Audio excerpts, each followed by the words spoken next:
Hi hello എല്ലാവർക്കും നമസ്കാരം. Serial മാന്യ വെറൈറ്റി സ്റ്റോറീസിൻ്റെ ഏറ്റവും പുതിയൊരു വീഡിയോയിലേക്ക് എല്ലാവർക്കും സ്വാഗതം. അപ്പോൾ ഞാൻ എത്തിയിരിക്കുന്നത് നമ്മുടെ ചെമ്പനീർ പൂവ് സീരിയലിൻ്റെ ഇന്നത്തെ ആ ഒരു ഫുൾ വിശേഷമൊക്കെ ആയിട്ടാണ്. നേരെ ആ ഒരു കഥയിലേക്ക് പോയാലോ?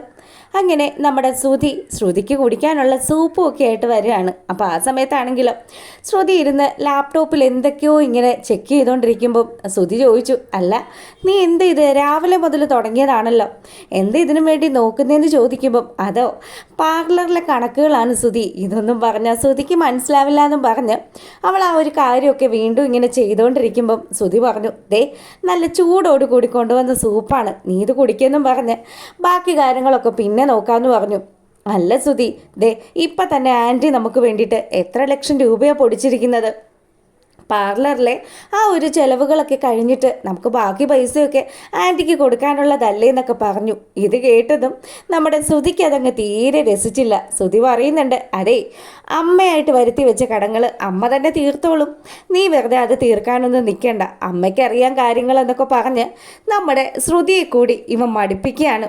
അങ്ങനെ ആ ഒരു സൂപ്പ് കുടിച്ച് ആ ഒരു ഇരിക്കുമ്പോഴാണെങ്കിലോ, അല്ല ഈ സൂപ്പ് ഉണ്ടാക്കിയത് ആൻറ്റിയാണോ ശ്രുതിന്ന് ശ്രുതി ചോദിക്കുകയാണ്. ആ അതെ, എന്തേ? അല്ല രേവതി ഉണ്ടാക്കുന്ന ആ ഒരു സൂപ്പിൻ്റെ അത്രയും ടേസ്റ്റ് തോന്നുന്നില്ല, അതുകൊണ്ടാണ് പറഞ്ഞതെന്ന് പറഞ്ഞു. ആ ആൻറ്റി തന്നെയാണ് ഉണ്ടാക്കിയത്, എൻ്റെ അമ്മയാണ് ഇതിന് മുന്നേ സൂപ്പുകളൊക്കെ ഇവിടെ ഉണ്ടാക്കിക്കൊണ്ടിരുന്നതെന്നൊക്കെ പറഞ്ഞ് ശ്രുതിയാണെങ്കിലോ അത് നല്ലതുപോലെ കഴിക്കുകയാണ്. അങ്ങനെ അവർ വർത്തമാനമൊക്കെ പറഞ്ഞിരുന്ന് ചുമ്മാ ഒരു സൂപ്പൊക്കെ കുടിച്ചുകൊണ്ടിരിക്കുമ്പോഴാണെങ്കിലും നമ്മുടെ ചന്ദ്രമതി അങ്ങോട്ട് വന്നു. എന്താ മക്കളെ, ഭയങ്കര കാര്യത്തിലാണല്ലോ സംസാരം, ആൻറ്റി ഉണ്ടാക്കിയ സൂപ്പൊക്കെ മോൾക്ക് ഇഷ്ടപ്പെട്ടോ എന്ന് നമ്മുടെ ശ്രുതിയോട് ചന്ദ്രമതി ചോദിക്കുകയാണ്. ആ നന്നായിട്ടുണ്ട് ആൻറ്റി എന്നും പറഞ്ഞ് അവൾ മറുപടിയും പറഞ്ഞു. അങ്ങനെ തൻ്റെ മകനും മരുമകളും സന്തോഷമായിട്ട് ഇരിക്കുന്ന ആ ഒരു കാഴ്ച കാണുമ്പോൾ ചന്ദ്രമതിക്കും ഒരുപാട് സന്തോഷമായി. അതേ വേഗം ചെയ്യാനുള്ള കാര്യങ്ങളൊക്കെ ചെയ്ത് തീർക്ക്, ദേ നമുക്ക് രണ്ടുപേർക്കും കൂടെ ഒന്ന് ഷോപ്പിങ്ങിന് പോകണമെന്നൊക്കെ പറഞ്ഞു. അങ്ങനെ ഇവരിയ്ക്കുമ്പോഴാണെങ്കിലോ നമ്മുടെ ചന്ദ്ര ആ ഒരു ഹാളിലേക്ക് പോവുകയാണ്. അപ്പോഴാടാ സച്ചിയും രേവതിയും കൂടെ ആ കാറിൽ വന്ന് ഇറങ്ങുന്ന കാഴ്ച ചന്ദ്രമതി കാണുന്നത്. ചന്ദ്രയാണെങ്കിലോ, ഓ ഇതെന്താപ്പാ ഇത്, ഭാര്യയെ ചേർത്ത് പിടിച്ചുകൊണ്ടാണല്ലോ ഭർത്താവ് വരുന്നതെന്നും പറഞ്ഞ് ഇവരിങ്ങനെ ആലോചിച്ച് നിൽക്കുമ്പോഴത്തേക്കിനും സച്ചിയാണെങ്കിൽ നല്ല ദേഷ്യത്തോടു കൂടി ചന്ദ്രയെ കണ്ണുരുട്ടിക്കൊണ്ടാണ് വരുന്നത്. അങ്ങനെ രേവതിയെ പതുക്കെ തന്നോട് ചേർത്ത് നിർത്തി സച്ചി ആ റൂമിലേക്ക് കടന്നു വരികയാണ്. അല്ല നിങ്ങൾ എവിടെ പോകുന്നു, നിങ്ങൾ അവിടെ നിൽക്കുന്നതും പറഞ്ഞ് ചന്ദ്രമതിയോട് അവിടെ നിൽക്കാൻ ആവശ്യപ്പെട്ടു. ചന്ദ്രയാണെങ്കിലോ, എന്താടാ നിനക്ക് എന്താ പ്രശ്നമെന്ന് തിരിച്ചു ചോദിക്കുമ്പം, അതെ നിങ്ങൾ ഇന്ന് രേവതിയെ എന്താ പറഞ്ഞതെന്ന് ചോദിക്കുമ്പം, അതെ ഞാനൊന്നും പറഞ്ഞിട്ടില്ലല്ലോ, എന്താണ് എനിക്കറിയത്തില്ല എന്നും പറഞ്ഞ് ചന്ദ്രമതി ഒഴിഞ്ഞു മാറാൻ ശ്രമിക്കുമ്പോൾ ഈ ബഹളം കേട്ടുകൊണ്ട് ശ്രുതിയും കൂടെ വന്നു.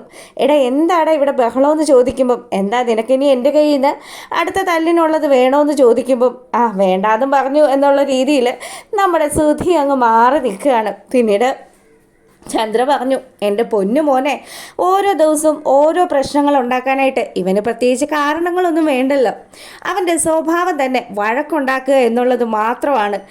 എല്ലാ ദിവസവും ആരെങ്കിലുമൊക്കെ ആയിട്ട് വഴക്കുണ്ടാക്കിയില്ലെങ്കിൽ അവന് സമാധാനമാവില്ലല്ലോ. ഇപ്പം ദാ ഇവൾ എന്തൊക്കെയോ പറഞ്ഞു കൊടുത്തിട്ട് അവൻ എന്നെ ക്വസ്റ്റ്യൻ ചെയ്യാൻ വന്നിരിക്കുകയാണ്. അല്ല രേവതിയുടെ മുഖം കണ്ടിട്ട് നല്ല ക്ഷീണമുണ്ടല്ലോ ആൻറ്റി, രേവതിക്ക് എന്തെങ്കിലും വയ്യായ്കയുണ്ടോ എന്ന് ശ്രുതി ചോദിക്കുകയാണ്. ഏയ് അതൊക്കെ അവളുടെ മുഖം കണ്ടിട്ട് എനിക്ക് അങ്ങനെയൊന്നും തോന്നുന്നൊന്നുമില്ല, അവളൊരു പെരുങ്കള്ളിയാണ് എന്നുള്ള രീതിയിൽ നമ്മുടെ ശ്രുതിയോട് സ്വകാര്യം പറയുകയാണ് ചന്ദ്രമതി. അങ്ങനെ നമ്മുടെ ചന്ദ്ര പറഞ്ഞു, അതെ മക്കളെ നിങ്ങൾക്ക് ഒരുപാട് കാര്യങ്ങൾ ചെയ്യാനില്ലേ, നിങ്ങൾ നിങ്ങളുടേതായ കാര്യങ്ങൾ പോയി ചെയ്. ശ്രുതി മോളെ നമുക്ക് കടയിൽ പോകേണ്ടതല്ലേ, മോള് പോയി ഒരുങ്ങിയിട്ട് വാന്നൊക്കെ പറഞ്ഞ് ശ്രുതിയോടും കൂടെ പോയിക്കോളാൻ പറയുകയാണ്. അങ്ങനെ നിങ്ങളങ്ങ് രക്ഷപ്പെട്ടു പോയാൽ എങ്ങനെ ശരിയാകും, ഈ സച്ചി ചോദിച്ചതിന് മറുപടി പറഞ്ഞില്ലല്ലോ, എന്തിനാ എൻ്റെ ഭാര്യയെ കരയിച്ചത്, എന്തിനാണ് ഇവൾ ഇത്രയധികം സങ്കടപ്പെടുന്നത്, നിങ്ങളായിരിക്കും ഇതിന് പിന്നിൽ, മര്യാദക്ക് സത്യം പറയാൻ പറഞ്ഞു.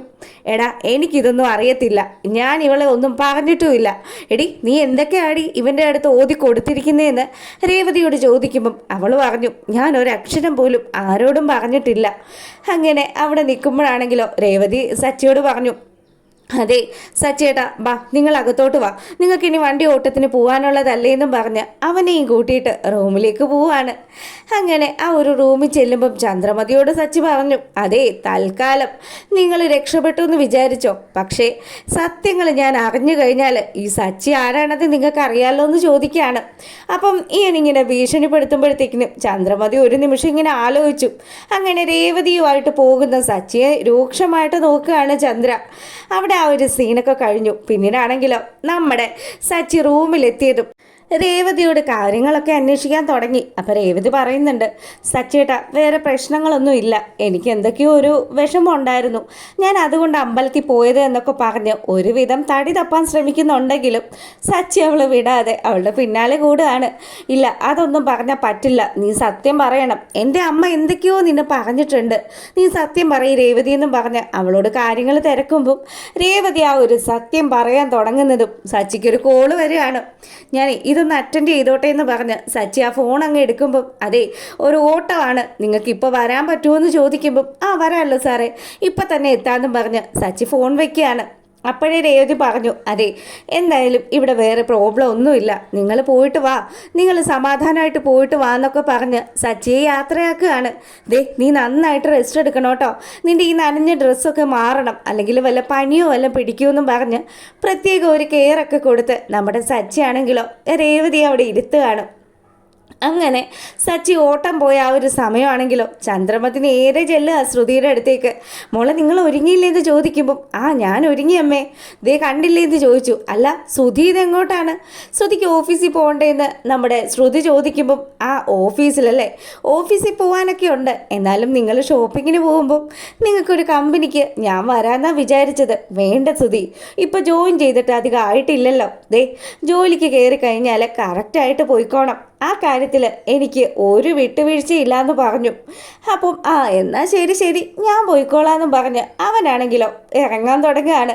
അങ്ങനെ ചന്ദ്രമതി തൻ്റെ പുന്നാര മരുമോളെയും കൂട്ടിയിട്ട് ഷോപ്പിങ്ങിന് ഇറങ്ങാൻ തുടങ്ങുമ്പം സച്ചിയാണെങ്കിൽ ഒരു ഓട്ടം വന്നതാണല്ലോ, അപ്പം ആ കാറൊക്കെ ക്ലീൻ ചെയ്തുകൊണ്ട് അവിടെ ഇങ്ങനെ നിൽക്കുകയാണ്. സച്ചിയെ കണ്ടതും ചന്ദ്ര പറഞ്ഞു, അതേ മോളെ, നമ്മൾ ഇതുപോലെയുള്ള ഉപ്പകളൊക്കെ ഓടിക്കുന്ന വണ്ടിക്കാണോ പോകുന്നത്, നമുക്ക് വേറെ കാറ് നീ ബുക്ക് ചെയ്തിട്ടില്ലേ എന്ന് ചോദിക്കുമ്പം ഉണ്ട് ആൻറ്റി, ഞാൻ വിളിച്ചിട്ടുണ്ട്, കാറുകാരിപ്പോൾ വരും, എന്തായാലും ഈ വണ്ടിക്ക് ഞാൻ വരില്ല എന്നും പറഞ്ഞ് ചന്ദ്രമതി ഇങ്ങനെ സച്ചിയെ കളിയാക്കി പറയുമ്പം സച്ചിയാണെങ്കിലോ അല്ലെങ്കിലും നിങ്ങളെ കൊണ്ടുപോകാനൊന്നും അല്ല ഈ വണ്ടി ഉള്ളത്, നിങ്ങളൊക്കെ ഈ വണ്ടിയിൽ കയറി കഴിഞ്ഞാൽ എൻ്റെ വണ്ടിയുടെ കാര്യം തന്നെ തീരുമാനത്തിലാകുമെന്ന് പറഞ്ഞു. അങ്ങനെ ചന്ദ്രത കിട്ടിയ ഒരു ക്യാബും പിടിച്ച് ചന്ദ്രയും ശ്രുതിയും കൂടെ ഷോപ്പിങ്ങിന് പോവാണ്. പിന്നീടാണെങ്കിലോ നമ്മുടെ രേവതിയെ കാണിക്കുക. രേവതി റൂമിലിരുന്നിട്ട് ചന്ദ്രമതി രേവതിയെക്കുറിച്ച് പറഞ്ഞതും അവളുടെ അച്ഛനെക്കുറിച്ച് പറഞ്ഞതും അനുജത്തിയെക്കുറിച്ച് പറഞ്ഞ കാര്യങ്ങളും ഒക്കെ ഇങ്ങനെ ആലോചിച്ചു. ശരിക്കും പറഞ്ഞാൽ അവൾക്ക് താങ്ങാവുന്നതിനും അപ്പുറമാണ് ചന്ദ്രമതിയുടെ ഈ ഒരു പീഡനം. പിന്നീട് ആ ഒരു സീനിന് ശേഷം നമ്മളെ കാണിക്കുന്നത് നമ്മുടെ ചന്ദ്രമതി ആണെങ്കിൽ ഷോപ്പിംഗ് ഒക്കെ കഴിഞ്ഞ് മടങ്ങി വന്നു. അപ്പം പുന്നാര മരുമോളോട് പറഞ്ഞു, മോളെ ശ്രുതി നീ ഒന്ന് ഫ്രഷ് ആയിട്ടൊക്കെ വാ, ദേ ആൻറ്റി നിനക്ക് കഴിക്കാനുള്ള ഫുഡൊക്കെ എടുത്ത് വെക്കാമെന്ന് പറഞ്ഞു. ഡൈനിങ് ടേബിളിൽ പുള്ളിക്കാരി നോക്കുമ്പം ഇവിടെ ഒന്നും കാണുന്നില്ലല്ലോ, ഒരു പക്ഷേ അവൾ അടുക്കളയിലായിരിക്കും ഉണ്ടാക്കി വെച്ചിരിക്കുന്നത്, ഇങ്ങോട്ടേക്ക് തമ്പുരാട്ടി എടുത്തുകൊണ്ട് വന്ന് കാണില്ല എന്നും പറഞ്ഞ് നേരെ കിച്ചണിലേക്ക് കയറുന്ന ചന്ദ്രമതി ഞെട്ടുകയാണ്. അവിടെ പാത്രങ്ങളൊക്കെ എല്ലാം ഭദ്രമായിട്ട് മൂടിയൊക്കെ വെച്ചിട്ടുണ്ട്. അപ്പം മൂടി തുറന്ന് നോക്കുമ്പോഴാണെങ്കിലോ അത് ഫുള്ളും കാലിയാണ്. ചന്ദ്രയ്ക്ക് അങ്ങ് ദേഷ്യം വരാൻ തുടങ്ങി. ഇതെന്താപ്പാ ഇത്, ഈ രേവതി ഫുഡൊന്നും ഉണ്ടാക്കാതെ ഇവളിത് എവിടെ പോയി എന്ന് ആലോചിച്ച് ചന്ദ്രമതി ദേഷ്യപ്പെട്ടുകൊണ്ട് നമ്മുടെ രേവതിയുടെ റൂമിലേക്ക് പോകാൻ തുടങ്ങുകയാണ്.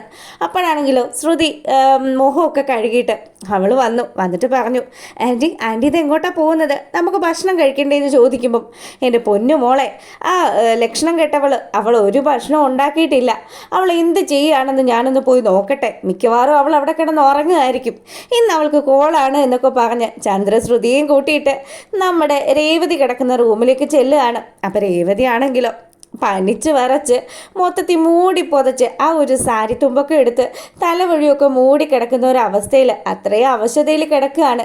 അപ്പോൾ ഈ സമയത്താണെങ്കിലും നമ്മുടെ ശ്രുതി പറഞ്ഞു, ആൻറ്റി അവളുടെ മുഖം കണ്ടിട്ട് അവൾക്ക് എന്തൊക്കെയോ ഒരു ക്ഷീണം ഉണ്ടല്ലോ ആൻറ്റി, ഇനി വേണ്ട ഞാൻ എന്തെങ്കിലും ഉണ്ടാക്കാമെന്നും പറഞ്ഞ് നമ്മുടെ ശ്രുതി ഭക്ഷണം ഉണ്ടാക്കാൻ പോകുമ്പോഴത്തേക്കിനും വേണ്ട വേണ്ട, ഇതൊക്കെ അവളുടെ നമ്പറാണ്, അവളെ ഇതുപോലെ വേണം ട്രീറ്റ് ചെയ്യാനായിട്ട്, അവളുടെ അഹങ്കാരമൊക്കെ ഞാൻ മാറ്റി കൊടുക്കാമെന്നും പറഞ്ഞ് ചന്ദ്രമതി ആണെങ്കിലോ ഡി എഴുന്നേക്കടി എന്ന് പറഞ്ഞു.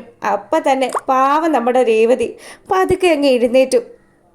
എന്താ അമ്മയെന്ന് ചോദിക്കുമ്പം അതെ തമ്പുരാട്ടി ഇവിടെ കിടന്നു കഴിഞ്ഞാൽ ഈ വീട്ടിലെ അടുക്കളപ്പണിയൊക്കെ ആര് ചെയ്യും?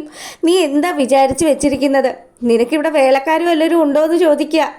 അപ്പം രേവതി ആണെങ്കിൽ അമ്മ എനിക്ക് തീരെ വയ്യ, ഞാൻ വയ്യാത്തൊരവസ്ഥയിൽ ഇവിടെ കിടക്കുകയായിരുന്നു എന്ന് പറഞ്ഞു. അതെ വയ്യെങ്കിൽ നീ എഴുന്നേറ്റ് നീ ചെയ്യാനുള്ള കാര്യങ്ങളൊക്കെ ചെയ്തേ പറ്റുള്ളൂ.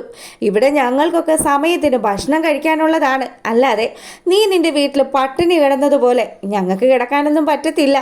അതുകൊണ്ട് മര്യാദക്ക് എഴുന്നേറ്റ് അരമണിക്കൂറിനുള്ളിൽ എനിക്കും ശ്രുതിക്കും ഒക്കെ കഴിക്കാനുള്ള ഫുഡ് നീ ഉണ്ടാക്കണമെന്ന് പറഞ്ഞു. അപ്പോൾ രേവതി ആണെങ്കിലോ അവശതയിൽ അവിടെ ഇങ്ങനെ ആടി തൂങ്ങിയിരിക്കുന്നത് കാണിച്ചുകൊണ്ടാണ് നമ്മുടെ ചെമ്പനീർ പൂവിൻ്റെ ഇന്നത്തെ ആ ഒരു കഥ അവസാനിക്കുന്നത്. അപ്പോൾ അതാ നിങ്ങൾക്ക് ഇഷ്ടപ്പെട്ടാൽ ലൈക്ക് ചെയ്യാനും കമൻറ്റ് ചെയ്യാനും ഒന്നും മറക്കരുത് കേട്ടോ. എല്ലാവർക്കും നല്ലൊരു ചതയ ദിനമൊക്കെ ആശംസിച്ചുകൊണ്ട് വീഡിയോ വൈൻഡപ്പ് ചെയ്യാണ്. അപ്പോൾ ഓക്കെ, താങ്ക്